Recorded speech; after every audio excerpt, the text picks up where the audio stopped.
Tara tumakas pansamantala mula sa isang linggong pagiging abala. Mahirap mabuhay, kailangan kumita, pero walang katumbas na bayad ang araw kapag libre ka. Sige, sulitin lang ang kama, kape sa umaga, maya-maya siesta na sa sala.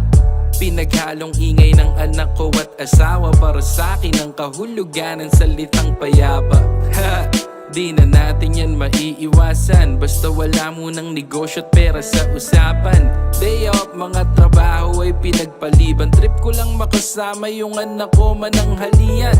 Hell yeah, pamilya at sarili muna bago ko isipin ang bukas, tila nakakapagod.